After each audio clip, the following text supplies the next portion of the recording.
അച്ഛൻ മരിച്ചിട്ട് നിന്നെയൊക്കെ നോക്കാൻ വേണ്ടിട്ടാ ഞാൻ ഈ അന്യനാട്ടിൽ കിടന്ന് കഷ്ടപ്പെടുന്നത്. നീ ഒരു ഒറ്റ എടുത്തുകാരൻ ഇപ്പൊ കുടുംബക്കാരെ മൊത്തം നോക്കാൻ പറ്റാത്ത അവസ്ഥയാ.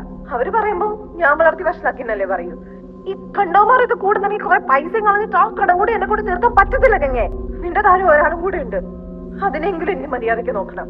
അവക്കൂടെ എന്തെങ്കിലും പറ്റി ഞാൻ ജീവിച്ചിരുന്നിട്ട് കാര്യമില്ല. ഞാൻ കാരണം അമ്മയുടെ മോക്കൊരു പ്രശ്നം വരാതെ നോക്കാം.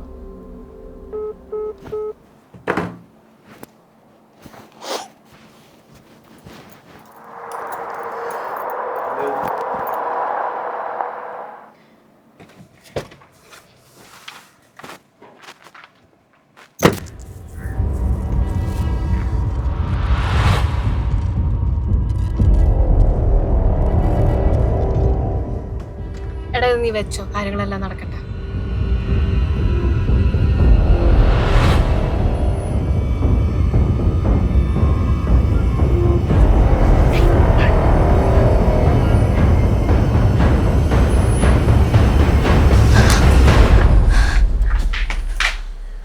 ആരുടെ ഇത്?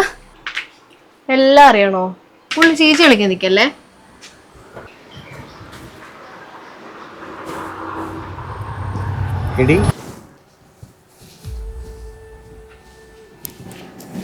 അവൻ തന്നെയാ. നീ എൻ്റെ മോൻ കണ്ടില്ലല്ലോ. പക്ഷെ കാറ്, ബ്രേസ്ലെറ്റ്, ആ ബ്രേസ്ലെറ്റ് ഞാൻ അവന് ഗിഫ്റ്റ് ചെയ്തതാ.